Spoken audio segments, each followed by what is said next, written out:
I made a report on someone. I said I wasn't going to do it. And the crazy thing is, I've been treated way worse in the past and even recent.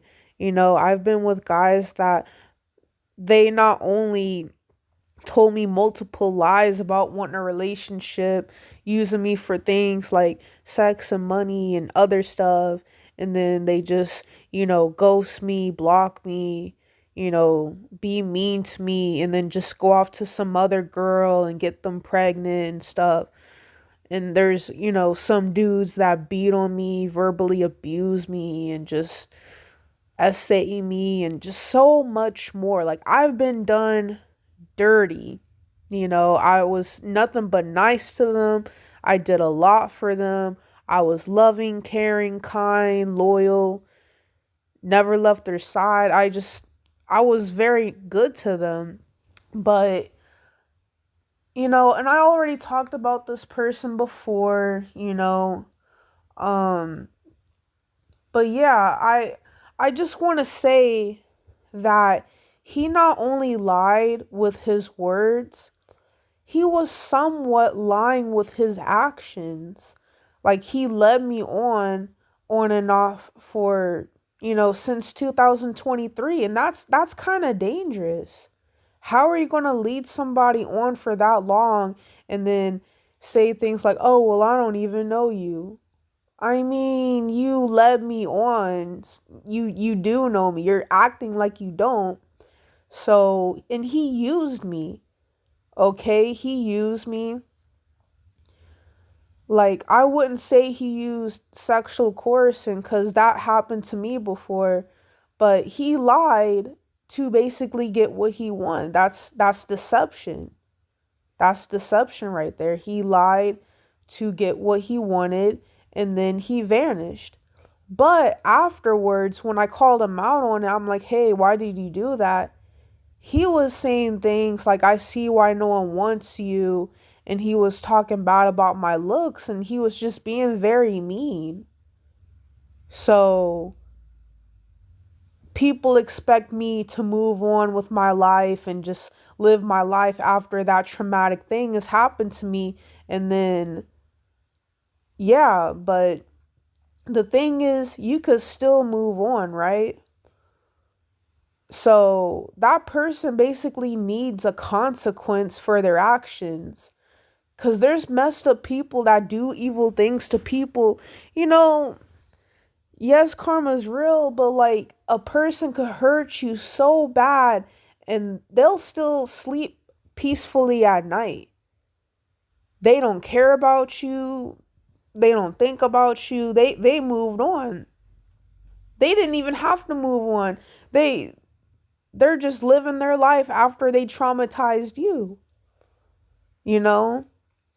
So, and whenever you react, that's when people get mad. And a lot of people do want a reaction. That's called reactive abuse, right? But like, people say things like, "Oh, she's crazy," but look what you did to that person. You drove that person crazy. Okay? This person manipulated me at the end of the day. Okay? At the end of the day, and he want to act like everything's all peaches and cream. Now he's talking to multiple other girls, right?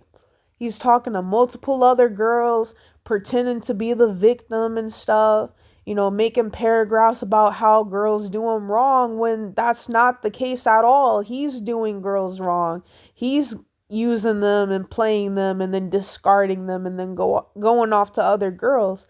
That's what he's doing. And then I found out he was living in Section 8. I don't remember if he told me, but it was a Section 8 building that he was living in. I used to live in Section 8. I followed all the rules. You know, I follow all the rules. I do hate the inspections and different stuff like that, but I still followed the rules. He was not following the rules.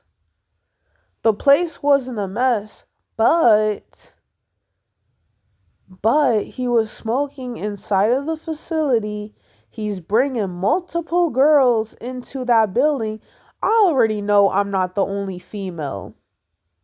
He was talking to other females before me, and he was talking to other females after me. So he's bringing multiple females in the building. You're not allowed to do that, and you're not allowed to vape inside the building. And he's lying about his income. Okay?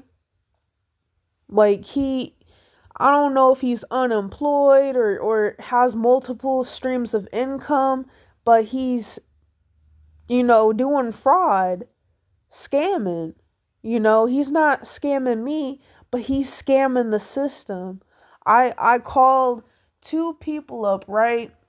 And I called up the housing authority manager or whatever the heck they are. She's kind of slow cuz she kept repeating the same things, and then I literally told her nice and clear, and then she was like, "Oh, well, if he scammed you, then you should make a police report." And I'm like, "He's not scamming me. He's scamming y'all. Cuz if you lie about your income when it comes to that place, you can get in trouble. Duh. You can get in trouble." So, no, you don't get to hurt people and then live a good life after that. You just don't. You just freaking don't. And yeah, so I talked to the housing authority agent or whoever they are, and they're going to do a whole investigation. Good, because that's what you get for doing me wrong.